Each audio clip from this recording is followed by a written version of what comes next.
In this video, I'd like to look at two examples of solving quadratic trigonometric equations. Just like algebraic equations, we can solve quadratic trig equations by factoring and using the zero product property. In our first example, I would like to solve 2 sine squared theta minus sine theta minus 1 equals 0. Now, it may help to make a substitution of sorts here. Notice that we have this trig function sine of theta being squared in one term and occurring as a linear factor in another term.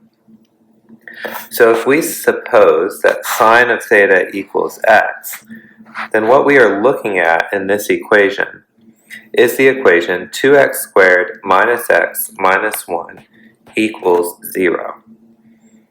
So by transforming it with this substitution into algebraic form, we know where to go. We can factor 2x squared minus x minus 1. This factors using perhaps the AC method into the following factors: 2x plus 1, x minus 1 equals 0. And we could even keep going here and say 2x plus 1 equals 0, or x minus 1 equals 0. We are using the zero product property to set each factor equal to 0. And finally, we say x equals negative 1/2, or x equals 1. So let's reverse our substitution now. We said that sine theta equals x, so we have arrived at these two linear trigonometric equations. Sine theta equals negative 1/2, or sine theta equals 1.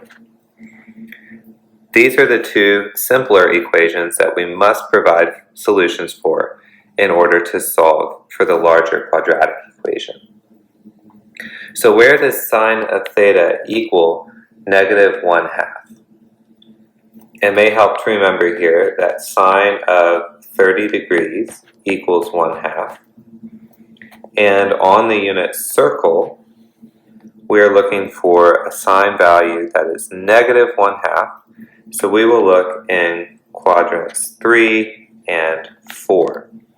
These each have a reference angle of 30 degrees, or pi over 6, and the angles themselves are 7 pi over 6 and 11 pi over 6.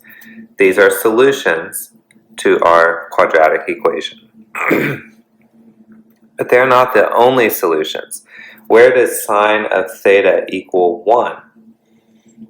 It may help here to remember that if you're looking at x and y values on the unit circle, this is the point where y equals 1. Sine of theta corresponds to the y value.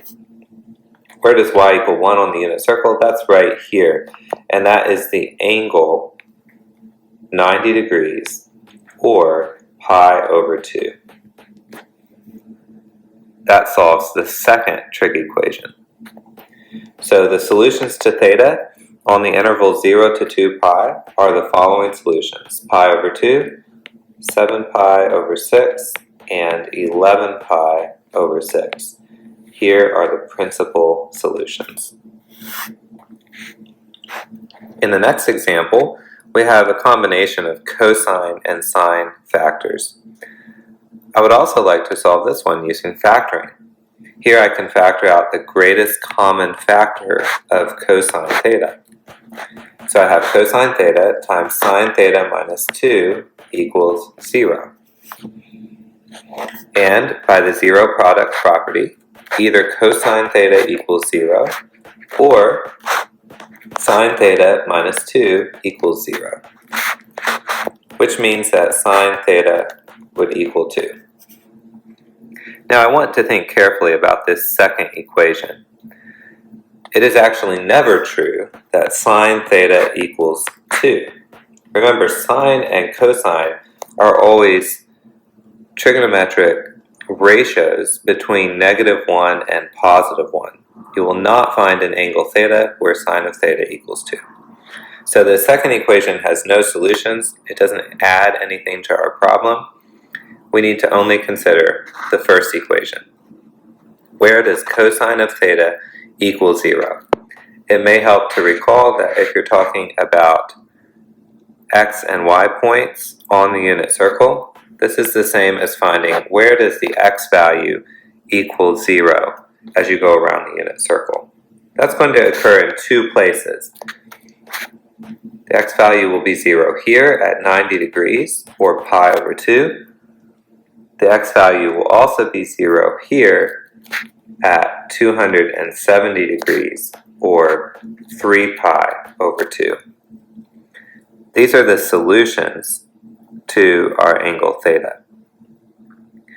Now, because these are exactly pi units apart from each other on the unit circle, I could simplify this solution if I'm providing the general solutions, and I could say theta equals pi over 2 plus k pi radians. If I start at pi over 2 and I add or subtract any multiple of pi, I will either end up back at pi over 2, or an angle that's coterminal with pi over 2, or at an angle that's coterminal with 3 pi over 2. This would be one way to express the general solutions to this equation.